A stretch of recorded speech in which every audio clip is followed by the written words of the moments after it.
Hey guys, welcome back to weapon X. Dragon ball super की manga chapter 62 आ चुका है। और जैसे कि हमने पिछले चैप्टर में देखा था कि कैसे वेजिटा मोरो को ओवर पावर कर रहा होता है और मोरो आखिर में वेजिटा को ट्रिक करता है और 7-3 को एब्जॉर्ब कर लेता है, क्योंकि 7-3 के अंदर मोरो की पावर्स का एक बैकअप होता है, जिसकी वजह से मोरो के पास उसकी सारी पावर्स भी आ जाती हैं और वो पहले से ज़्यादा पावरफुल भी हो जाता है और उसके पास 7-3 की पावर्स भी आ जाती हैं।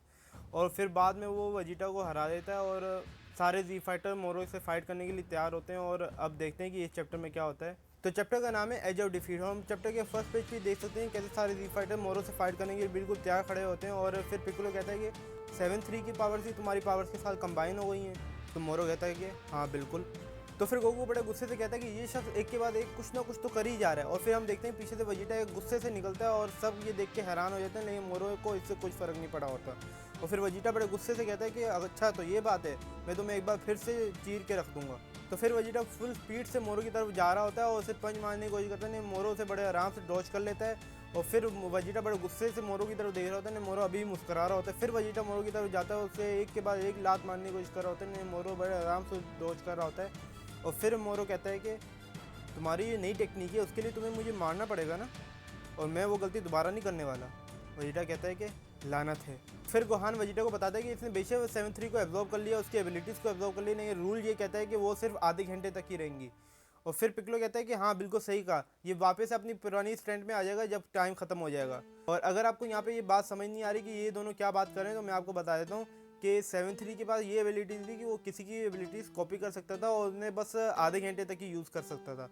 तो ये लोग ये कहना चाह रहे हैं कि अगर इसने 7-3 को एब्जॉर्ब कर लिया तो उसके पास एक बैकअप था मोरो की पावर्स का, और जब उसका ये लगातार वो टाइम वो यूज़ कर रहा है उसके पावर्स, तो अगर वो टाइम ख़त्म हो जाएगा उसकी पावर यूज़ करने का, यानी कि आधा घंटा पूरा हो जाएगा, तो फिर ये वापस से नॉर्मल अपनी स्टैंड में आ जाएगा। नहीं मोरो ये सुन के हंसता है और वो कहता है कि ये पावर्स अपने असली मालिक के पास आ गई हैं और अब कोई टाइम लिमिट नहीं है। और वो कहता है कि जब तक के वो यही कहता है और वेजिटा मोरो को एक पंच मारने में कामयाब होता है, नहीं मोरो उसी पर वहाँ से गायब हो जाता है। इसका मतलब वो आफ्टर इमेज टेक्निक का यूज़ कर रहा था। वो पीछे से एकदम से वेजिटा की गर्दन पकड़ लेता है और फिर हम समझ ही गए हैं कि क्या हो गया, कि वो एकदम से वेजिटा अपने आप को उससे छुड़ाता है, बोलता है कि छोड़ो मुझे। और फिर हम देखते हैं कि वेजिटा की एबिलिटी से मोरो कॉपी कर चुका है। और फिर वेजिटा कहता है कि आखिरकार क्या हो रहा है। और फिर मोरो कहता है कि मैंने तुम्हारी सारी एबिलिटीज़ कॉपी कर ली हैं। तो फिर गोहान शॉक में आ जाता है और बोलता है कि ये कीड़ा मोरो इसने वेजिटा को कॉपी कर लिया है। तो फिर गोकू को यहाँ पे कुछ समझ नहीं आ रहा होता ये किस कॉपी चीज़ के बारे में बात कर रहे हैं। वो फिर गोकू पूछता भी है गोहान से कि क्या तुम लोग बात कर रहे हो, ये कॉपी चीज़ है क्या। तो फिर गोहान बताता है कि 7-3 के पास एक एबिलिटी थी, वो किसी की भी एबिलिटीज़ को कॉपी कर सकता था बस उनकी गर्दन पकड़ कर, और मुझे लगता है कि वो वेजिटा को कॉपी करने में कामयाब हो गया है। गोकू को अभी भी कुछ समझ नहीं आ रहा, वो पूछता है कि एबिलिटीज़ क्या।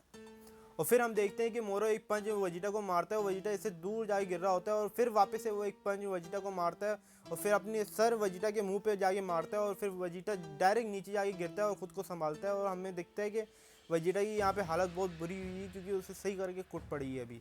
और फिर हम देखते हैं कि मोरो बिल्कुल वेजिटा के स्टाइल में हवा में खड़ा होता है, और इसका मतलब साफ़ है कि वो बिग बैंग अटैक करने वाला है। और फिर सब ये देख के हैरान हो जाते हैं, और फिर गोहान भी बोलता है कि ये तो वेजिटा का मूव है। और फिर मोरो कहता है कि बिग बैंग अटैक, यही तुम कहते हो ना इसे वेजिटा। और फिर वो एकदम से अटैक वेजिटा की तरफ शूट कर देता है, एक बहुत बड़ा ब्लास्ट होता है। और हम देख सकते हैं कि ब्लास्ट की रेंज कितनी है कि सबको बचना पड़ता है इस ब्लास्ट से। हम देखते हैं कि बहुत बड़ा गड्ढा हो जाता है जहाँ पे ये ब्लास्ट हुआ होता है, और वेजिटा नीचे पड़ा होता है। वो फुल अब हार चुका है वेजिटा, अब पूरी तरीके से हार चुका है, अब वो नहीं खड़ा हो सकता। गोहान भी बोलता है वेजिटा। और फिर मोरो कहता है कि क्या इसे मुझे इम्प्रेस करना चाहिए था, इतना बेहतरीन नाम, वो भी एक मामूली सी की ब्लास्ट के लिए। तो फिर पिकलो कहता है कि ये तो हमारी सोच से ही ज़्यादा बुरा है, अगर वो वेजिटा की एबिलिटीज़ को उसने कॉपी कर लिया तो इसका मतलब फोर्स पीरियड फिजन भी यूज़ कर सकता है। तो जैसे कि हमारे पास हमेशा से एक आखिरी उम्मीद की तरह या तो फ्यूजन डांस रहा है या प्रोटोरा डांस रहा है, जिसकी वजह से तुम लोग फ्यूज होकर बंदे को हरा सकते हो, लेकिन अब वो भी इसके सामने बेकार हो गया है। गोकू सुन के हैरान हो जाता है। और फिर हम कामे प्लेस पे आते हैं जहाँ पे जितने भी जी फाइटर हैं उन सब की फैमिलीज वहाँ पे होती हैं, और वो एक टीवी के ज़रिए या पता नहीं लैपटॉप के ज़रिए कुछ ये फ़ाइट देख रही होती है उनकी। तो फिर ओलोंग कहता है कि अब क्या, अब तो उनके पास कोई भी नहीं बचा फ़ाइट करने के लिए। तो फिर डंडे कहता है कि मुझे जाना होगा, उन सब की एनर्जीज़ को वापस से रिस्टोर करना होगा। ऐसा ही सुन के हैरान होता है, वो कहता है कि आप वहाँ पर जाएंगे उड़कर, वो भी अकेले। तो फिर बुलमा कहती है कि क्या ये बहुत ज़्यादा रिस्की नहीं है, क्या तुम श्योर हो इस चीज़ के बारे में। तो फिर डंडे कहता है कि हाँ बिल्कुल, मैं अर्थ का गॉड हूँ और मैं यहाँ पे कुछ ना करते हुए आराम से बैठ नहीं सकता। सब ये सुन के हैरान हो जाते हैं। एस्का भी बोलता है कि डेंडे। फिर डेंडे कहता है कि एस्का, मिस्टर पोपो यहाँ पे सब चीज़ों का ध्यान रखिएगा। फिर मिस्टर पोपो कहते हैं कि संभल के रहिएगा कामे समा। और फिर हम देखते हैं कि डेंडे निकल जाता है जी फाइटर्स की तरफ। तो फिर हम दूसरी तरफ देखते हैं कि क्रेलिन भी अब तक बिल्कुल सही सलामत है, वो भी जी फाइटर्स की तरफ जा रहा होता है और कहता है कि ये सही नहीं हुआ, ये सही नहीं हुआ, मैं सबकी की सिग्नेचर्स कम होते हुए महसूस कर सकता हूँ। तो फिर हम देखते हैं कि उसके पास सेंदो बीन्स का एक बैग है और वो कहता है कि काश मैं गोकू को ये सेंदो बीन्स दे देता अलग होने से पहले। और कहता है कि लानत है, काश मैं वहाँ पे टाइम पर पहुँच सकूँ। और फिर हम देखते हैं कि पिक्लो गोहान अपने पावर लेवल्स अप कर रहे होते हैं, वो दोनों अपनी फुल पावर के साथ मोरो पे अटैक कर देते हैं। नहीं, मोरो बड़े आराम से उनके अटैक्स को ब्लॉक कर देता है। और फिर वो एक लात पिक्लो को मारते हैं, पिक्लो एक पहाड़ी पे जाके टकराता है और दूसरी लात गोहान को मारते हैं, गोहान हवा में उड़ जाता है।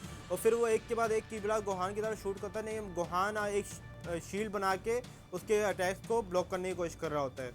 और फिर हम देखते हैं कि पिक्लो गोहान से मोरो का ध्यान हटाने के लिए उसके पैर पकड़ लेता है। नहीं, मोरो एक की ब्लास्ट पिक्लो की तरफ शूट कर देता है, जिसकी वजह से एक बहुत बड़ा ब्लास्ट होता है। नहीं, उसकी वजह से पिक्लो को बहुत सारी चोटें भी आई होती हैं। लेकिन फिर पिक्लो कहता है कि मैं मर जाऊँगा लेकिन तुम्हें जाने नहीं दूंगा। तो फिर मोरो हंसता है और कहता है कि तुम लोग अब तक नहीं समझे ना मैं कि तुम्हें ज़िंदा रख रहा हूँ, तुम लोग तो मेरा खाना हो। और फिर हम देखते हैं कि गोहान एक रिंग बनाता है और वो मोरो की तरफ शूट कर देता है उस रिंग को, जो मोरो को चारों तरफ से घेर लेती है। और फिर गोहान अपने हाथ बंद करता है और रिंग पूरी तरीके से मोरो को जकड़ लेती है। और फिर पिक्लो कहता है कि अभी गोकू छोड़ो उसे। और हम देखते हैं कि गोकू इंस्टेंट टेलीपोर्टेशन करके मोरो के पीछे आ जाता है। वो एक कामयाब वेव मोरो की तरफ शूट कर देता है, जिससे वो अपनी पूरी जान उसमें लगा देता है और जिससे बहुत बड़ा ब्लास्ट होता है। और फिर हम देखते हैं कि मोरो को उससे कोई खास फर्क नहीं पड़ा होता है, बस उसका एक हाथ डिस्ट्रॉय हो गया होता है। और हम देखते हैं कि गोकू ने अपनी पूरी पावर उस अटैक में लगा दी थी। और ये देख के सब हैरान होते हैं, यहाँ तक कि मोरो भी हैरान होता है कि उसका एक हाथ डिस्ट्रॉय हो गया। लेकिन फिर हम देखते हैं कि मोरो गोकू की तरफ बढ़ रहा होता है और गोकू को थोड़ा डर लगता है इस चीज़ से। वो जैसे ही गोकू के करीब आता है, वो अपना हाथ जो डिस्ट्रॉय हो गया था वो रीजनरेशन की पावर से निकालता है, वो भी गोकू के आर पार कर देता है। वो जैसे ही निकालता है गोकू के आर पार हो जाता है वो हाथ। और हम फिर देखते हैं सब के सब ये देख के शौक में आ जाते हैं और गोकू की चीखें निकल रही होती हैं इस वक्त। और फिर जैसे ही वो अपना हाथ निकालता है, गोकू की हालत पूरी मरने वाली हो गई होती है। और फिर मोरो कहता है कि हाँ, पिक्कोलो की रीजनरेशन पावर, क्या मैं तुम्हें बताना भूल गया था, 7-3 ने जिसकी कॉपी की थी वो सब पावर्स अब मेरे अंदर हैं, वो भी किसी बगैर किसी टाइम लिमिट के। तो फिर गोहान चीखता है डैड। और हम देखते हैं कि गोकू नीचे गिरने ही वाला होता है और वो मोरो के पैरों पे गिरता है और वो मोरो कहता है कि अभी नहीं मरना बस। फिर वो गोकू को लात मारता है और कहता है कि मैं तुम सबकी एनर्जी खा जाऊंगा तुम लोगों के मरने से पहले, यही तो इन सब चीज़ों का मकसद है।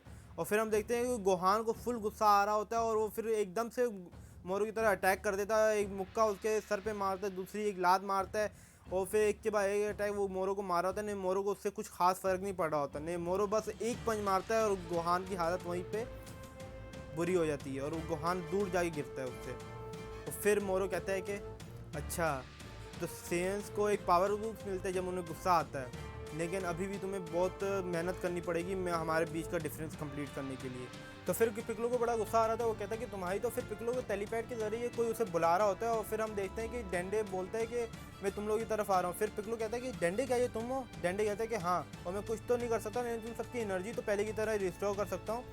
और फिर हम देखते हैं कि मोरो भी ये सब सुन रहा होता है, वो पिक्लो बड़ी जल्दी ये समझ जाता है और फिर वो डेंडे से कहता है कि डेंडे वहीं रुक जाओ और कोई टेलीपैड के जरिए बात नहीं करना।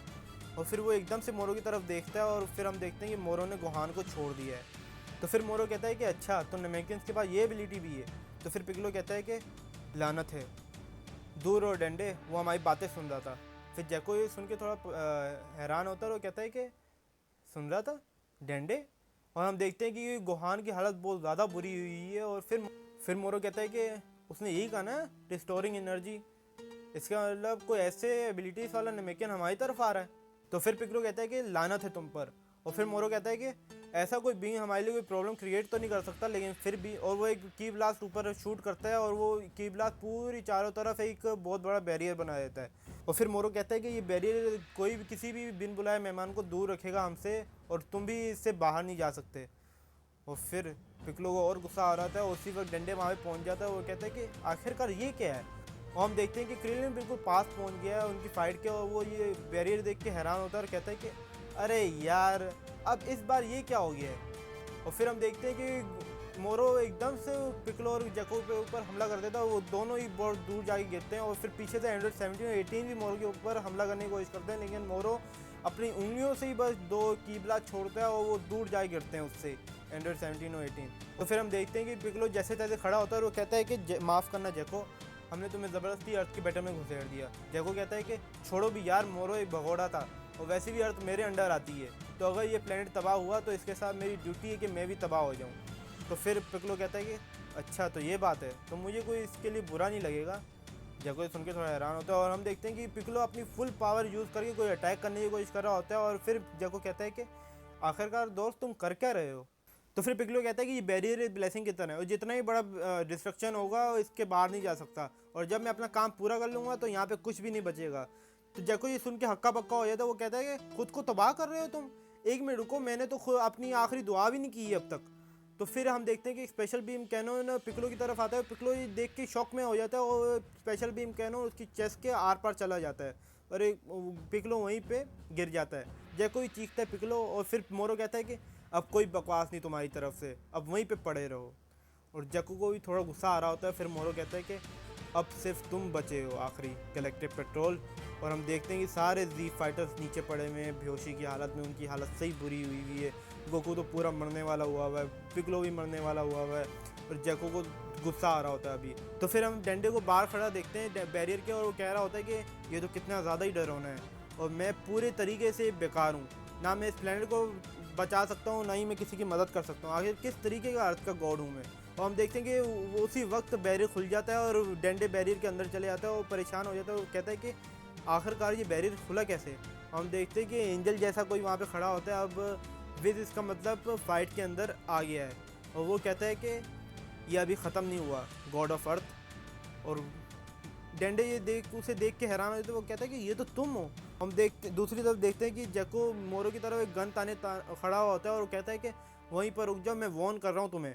फिर मोरो कहता है कि तुम जैसे कमज़ोर एनर्जी वाले के लिए मुझे कोई इंटरेस्ट नहीं है और तुम्हें ज़िंदा रखने का इसका मतलब कोई ज़रूरत ही नहीं है मुझे, खुश रहो। और जब जैसे ही वो ये कहता है तो उसी वक्त जैको अपनी गन से एक बीम शूट करता है। वो बीम जैसे ही मोरो के पास पहुंचती है हम देखते हैं कि एक और बीम मोरो के पास पहुंच गई होती है और मोरो ये देख के थोड़ा हैरान होता है। वो एक बहुत बड़ा वो ब्लास्ट होता है वहाँ पे और फिर जैको ये देख के हैरान हो जाता है। वो कहते हैं कि क्या ये मैंने किया।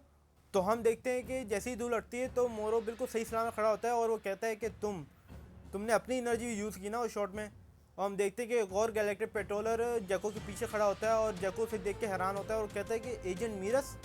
और हम देखते हैं कि मीरस वहाँ पे खड़ा होता है, वो भी अपने गैलेक्टिक पेट्रोल वाले लुक में, ना कि अपने एंजल वाले लुक में। यानी इसका मतलब वो किसी को नहीं बताना चाहता अभी भी कि वो एक एंजल है, वो एंजल्स के रूल के खिलाफ जाकर यहाँ पे आया है। तो देखते हैं कि आगे क्या होता है। और मोरो फिर कहता है कि लेकिन तुम सिर्फ गैलेक्टिक पेट्रोल तो नहीं हो सकते, या हो। और हमें मीरस की यहाँ पे एक मुस्कुराहट नज़र आती है और यहीं पे हमारा चैप्टर 62 ख़त्म होता है और नेक्स्ट चैप्टर हमें अगस्त 20 को देखने को मिलेगा।